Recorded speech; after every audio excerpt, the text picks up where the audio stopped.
अभी हम रोहतास जिला के नासिरगंज प्रखंड के अंतर्गत बसडीहा गांव के एक बगीचा में आए हुए हैं।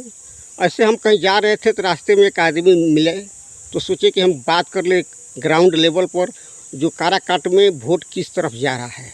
इसी संदर्भ में बात करने के लिए एक व्यक्ति हमारे बगीचा में मिले हुए हैं।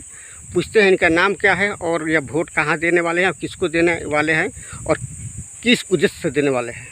तो सबसे पहले अपना नाम बताइए। मेरा नाम सरोज कुमार सिंह है। सबसे पहले तो हमारे टाइम्स टुडे न्यूज़ में आपका स्वागत है। ठीक है, वेलकम, आपका भी वेलकम। मेरा नाम सरोज कुमार सिंह है। मेरा ग्राम बसडीहा है, नासिरगंज के करीब में। और मैं अपने बहुजन प्रत्याशी जो हैं धीरज कुमार सिंह उर्फ भान जी के पक्ष में हम मतदान करने जा रहे हैं।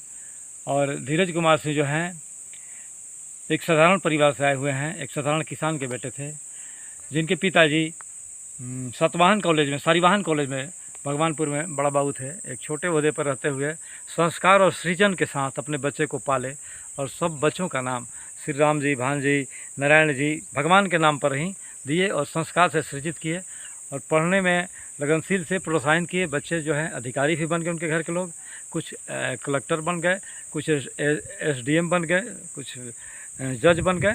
ऐसे ऐसे शिक्षा नियोजन अधिकारी और रजिस्ट्रार के पद पर सुशोभित हैं, जो जिले का एक कीर्तिमान स्थापित किए हैं और जिले का एक आदर्श परिवार बना हुआ है। धीरज कुमार सिंह भी वैसे नेट क्वालिफाई हैं और यूपीएससी की तैयारी करने के लिए दिल्ली गए थे।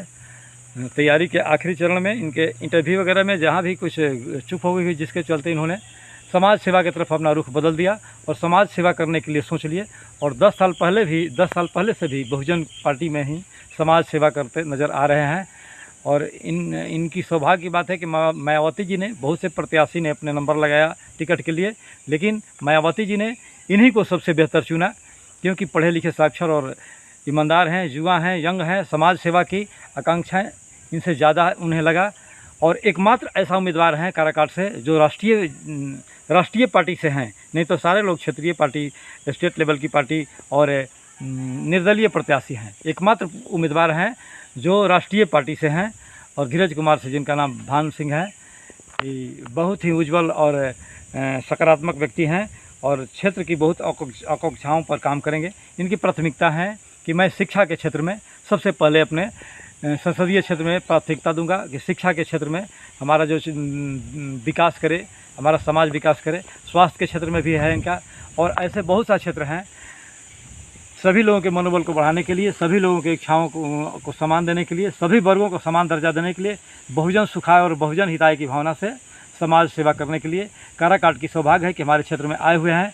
और कार्यकर्ताओं का जो जुनून था, जन सैलाब था, जो मीटिंग थी, उससे देखने से लगा कि ओबरा से लेकर के, दाऊदनगर से लेकर के और गोह प्रखंड से लेकर के सारे इस पार के सोने, इस पार के 3 ब्लॉक और उस पार के 3 ब्लॉक, सोनों पार के दाऊदनगर तक के सारे ब्लॉक के लोग आए और जिस सक्रियता से, जिस निष्ठा से, जिस भक्ति से, चिलचिलाती धूप में उन्होंने समाज सेवा में उनका जज्बा लोगों को दिखाई दिया कि समाज सेवा बेहतर करेंगे।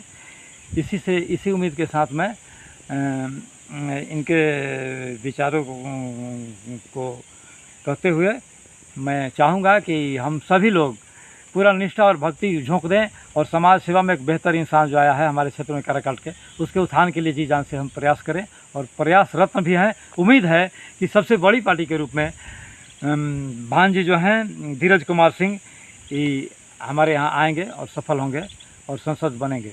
आने वाला समय इनके लिए बहुत उज्जवल होगा और यहाँ के दबे कुचले गरीब गुरबों के विकास के लिए, सभी वर्गों के विकास के लिए, सर्वजन सुखाय सर्वजन हिताय के लिए इन्होंने काम किया है और काम करने का इच्छा शक्ति भी है।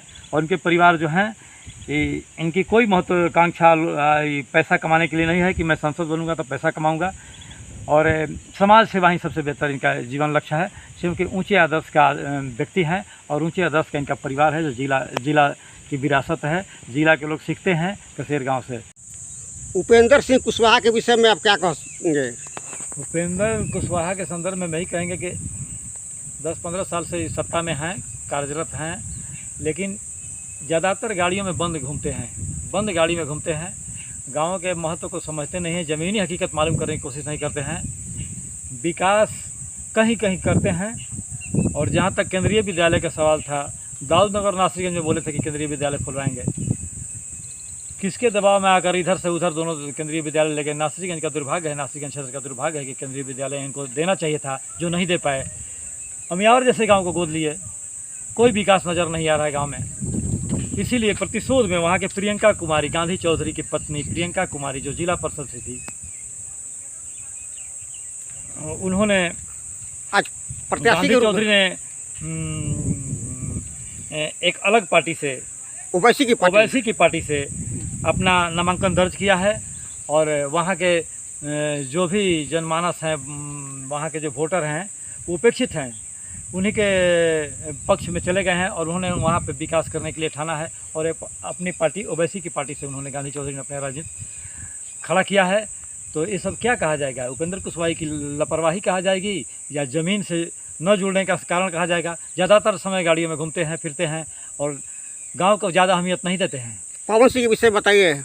पवन सिंह के संदर्भ में फिल्मी दृष्टि से जुड़े लोकप्रियता हासिल करने वाले नेता तो हैं, माना जाएगा, अच्छे हैं, जुआ हैं, जो सब चीज़ हैं, लेकिन उनकी अश्लीलता, जो हम उनके गाने को इतना भदा भदा हो जाता है कि हम उनके गाने को परिवार के साथ नहीं देख पाते हैं। हम अपने बेटी बहू लड़कियों के साथ, बच्चों के साथ नहीं देख पाते हैं। हम शर्म से झिझक हो जाते हैं, हमें बहुत झिझकता हो जाता है कि इस तरह के गाना उन्हें नहीं बनाना चाहिए था, जो कि हम फैमिली के साथ नहीं देख सकते हैं। आज आम कोई भी व्यक्ति फैमिली के साथ यदि अगर उसके अंदर थोड़ा सा भी अगर ज्ञान है, चेतनता है, फैमिली के साथ देखने में झिझक महसूस करता है, टीवी बंद कर देता है। इस तरह के नहीं होना चाहिए, इनको इसमें सुधार करना चाहिए। वर्तमान में तो भीड़ उसी के पीछे लग रहा है। ठीक है, भीड़ क्या है? भीड़ का मतलब क्या है? भीड़ तंत्र है। इतना भीड़ तो आता है।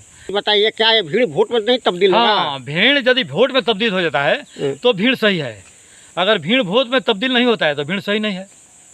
तो भीड़ का वोट में तब्दील होना हमारे समझ से नहीं लग रहा है कि भीड़ जो है वोट में तब्दील होगा। अब आगे देखिए।